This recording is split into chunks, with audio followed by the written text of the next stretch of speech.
Chapter 3, Mesozoic Conduit. To be a gringo in Mexico, that is euthanasia. Ambrose Bierce.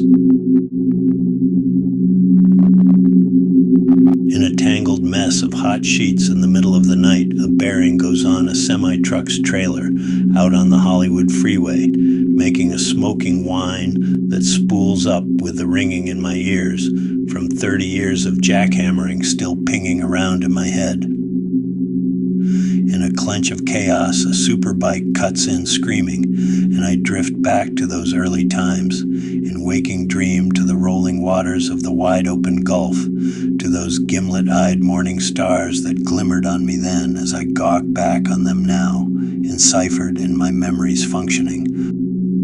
Artifacts from the volcanic precipice assemble in the night, lines of code lining up in their battalions, now so different than they were, inventions of memory like grass blooming, then covered in snow 50 times over, each blade a new thing.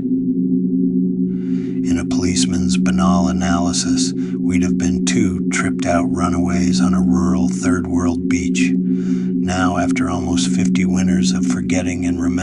forgetting again, I have built an edifice in the ephemera of remembered visions.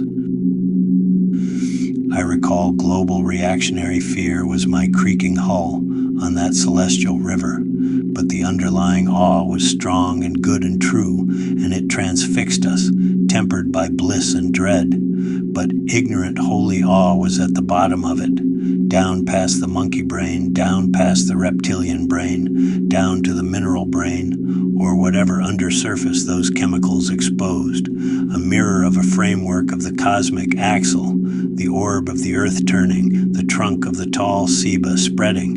a blessed portal between the realms, a Kabbalistic tree of life with a trillion leaves of allegoria and metaphora, an eccentric neural chart of the energies and emanations of the divine.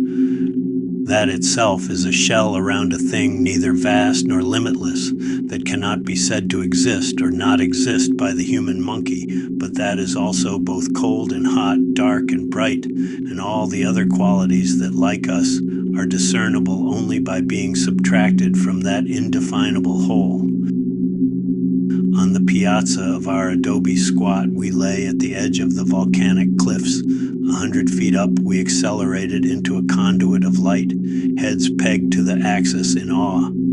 Everything all at once flowed down on us, locked up in our limitations as we thought forth, pasted, prone, and prognosticating, night after night, receiving a river of starlight in contemplations and visions with eyes open, streaming down onto our chemically exposed nerves through pupils progressively dilating, feeling like we were looking into the luminous DNA of the universe itself. Night after night, Bill and I walked that beach where the Milky Way met the shallow sea,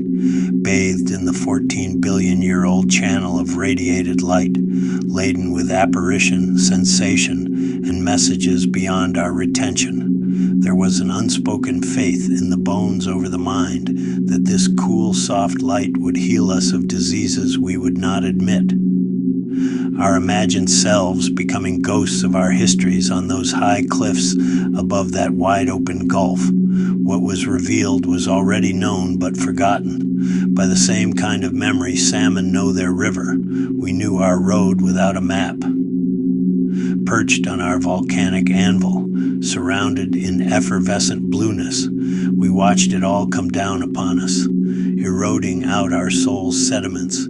visions leaching up into the stars, while the iron-laden lava rock rusted out into the milky turquoise surf, open to it all, out prone on our backs, gravitationally locked to that solidified slag at the mouth of the sky. For 40 days and nights we were fixed to that frozen river of igneous rock, which had flowed down from the now extinct caldera, glowing blood-red as it flowed down the black slope, until at last it poured out, sizzling, streaming ruby-red, and steaming into the aqua gulf in a long-quenched burning apocalypse. That silicious, crusted flow, in cahoots with the morning stars and all the other minions of the eternal, formed a liminal zone, a brink, a threshold, a key to something or other. It was clear even to us dinks, and we were dinks, tiny ignoramus cogs in a beautiful machine made no less fantastical by our dinkishness. We looked for the limits of liminality at the shore of the undulating, crashing gulf, looking over the edge of the cliff out to sea and up into the multiplex dome of stars, where stars are constantly birthing and dying. It was a hub of all timelines merging and intersecting and conflicting into each other as the whole fossil choir sang up together in disjointed harmony. Beneath the gaseous atmospheric curving plane, a liquid lens of the sea and sky enveloping the hard skin of the earth's mantle. The chorus intoned, and we dissolved down into the place, living as eyes to the place, with sporadically paralyzed bodies as parts to the place, with mouths and assholes doing their jobs and keeping our bodies and senses just alive enough to see the whole thing coming down around us. It was ground zero, day one, and we saw it all filtering down with peeled eyes from our tiled piazza squat, where we could see for miles and miles and miles into a microcosmic museum of the universal system. And in certain lights, every detail appeared as a material allegory of the cosmic tale. Eons before, the volcano had spewed out two big rivers of molten rock, as different as sun and moon. Our headland, a sun-baked precipice covered in elephant grass, the other, smaller, lower, a grassless moonscape of volcanic spires and intrusions jutting out of the dunes of lighter pepper sands, piled up from the sediment-striped beaches that connected it all up together and unrolled the waves that instructed me in fluid dynamics and the shape of water moving in time on this blue-green-golden orb of the world. Down those beaches to the north and to the south were two primeval rivers of murk, each settling out in bright amber clarity in the complex of mangrove roots, where ancient alligators loitered in toothy complacency on sheltered sandy shores, under sun and moon and sky mirrored in fecund still waters. The mangrove roots were the auditory nerves of the place, gripping the water all along the edge, listening to the air move and to the sea waves breathe, and to the whispering sky that was the mouth of the place, speaking in luminous, hallowed tones to everything all around, to the lenient familiarity of the quiet ambient voices in the cricket piece above, smelling of the earthy low scrub on the slopes dotted with thatched daub and wattle jacals, and further up to the black velvet thorn-green volcano overhead, with its archaic miniature stone temples facing out empty, as they do to this day, wide open to the windy sky and briny aqua gulf in their game of spirits past. We were receptacles to all that, lying adrift at the mouth of the sky like kids going forth to war on the mind's television, like kids have done since the beginning, like the Argonauts did, and the Norse mariners of the sagas did.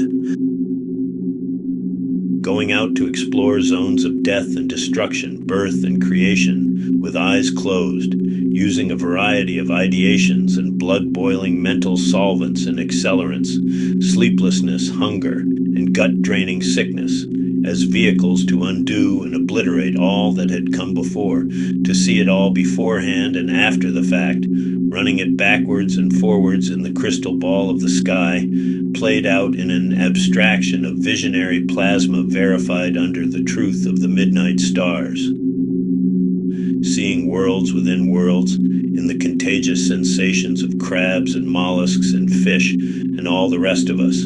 coming together to pose the huge, final, circular, relative, structurally unanswerable question, to pose and repose that perplexity of being with eyeball and tentacle, antenna and tongue,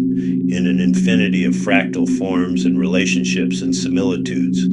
dismembering and reshuffling all those old certainties, chasing them out into a vast vision of a universe of vagary,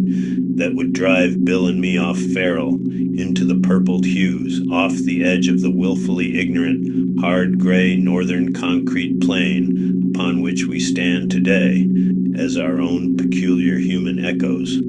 rippling out in space-time, dissipating off into this stream of days.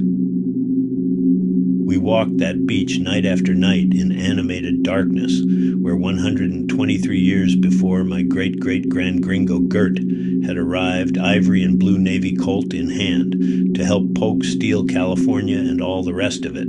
as it had been stolen many times before. The very beach where in 1519 another thief, Pedro de Alvarado, had galloped his armored horse like an apparition in that valley of visions